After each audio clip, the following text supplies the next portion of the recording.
0 and liftoff.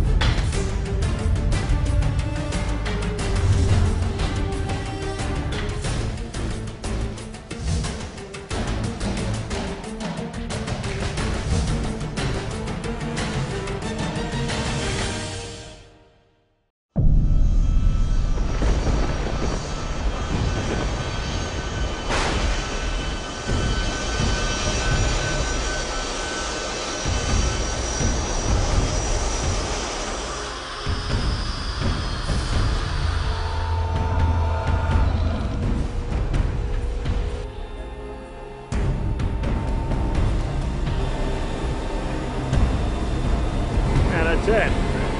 That was a long day. 36 hours. About 3 hours of sleep in there somewhere. Half of it on a bus, half of it on a plane. But there it is. So now the journey really begins.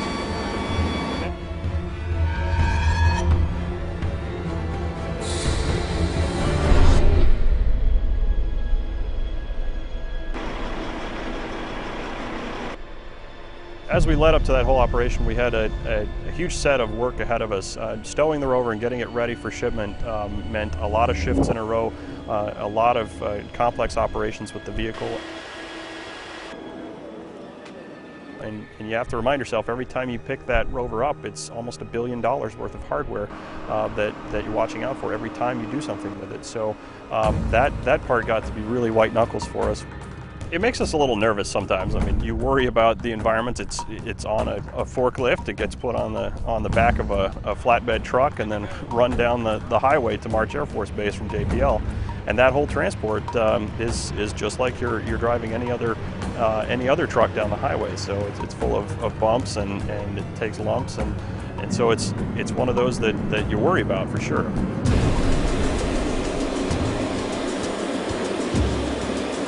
It's a very impressive operation to get the shipping containers up into the aircraft. These boxes are incredibly large, and even as big an aircraft as the C-17 is, it is barely big enough to fit these boxes.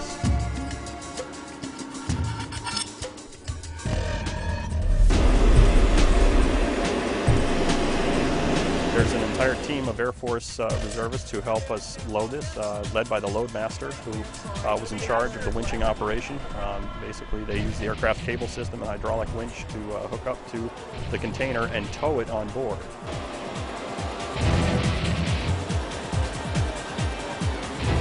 As that happens, you have a team of about 8 other Air Force crew members, plus all of the payload crew members, all of the MSL crew members that we had with us, watching all of the corners, making sure that everything was clearing and that the measurements were right and that we weren't going to run into a problem if the shipping container got offline for any reason. Even despite the best planning, we can find ourselves in a spot where we still have to solve some of the problems.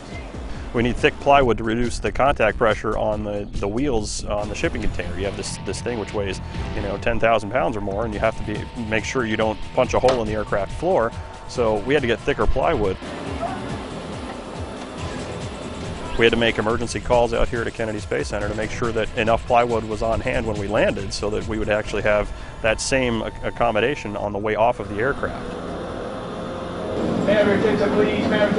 Please remain seated with your seatbelt fastened until we reach cruise altitude. I will notify you when it is safe to move around. Thank you.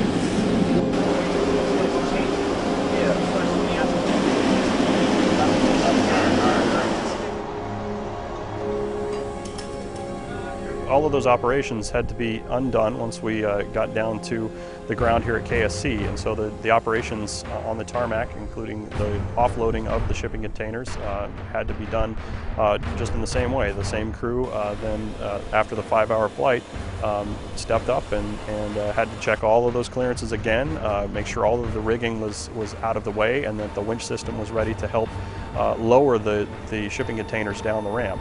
You didn't want it to get the shipping container to get away from you and roll out onto the tarmac and get out of control. So, but they did a really nice, careful job. And again, we had all of the same crew that were there at March Air Force Base here at KSC, plus our arrival crew. We had a fresh crew of folks who were well rested to be able to take care of a lot of the ground operations once we arrived here, so that those of us who had been going for almost 48 hours straight didn't have to also finish out that part of the job. We're about to send our baby on a very long journey to go spend its life exploring the surface of Mars. It's a big leap of faith to be able to hand off the vehicle.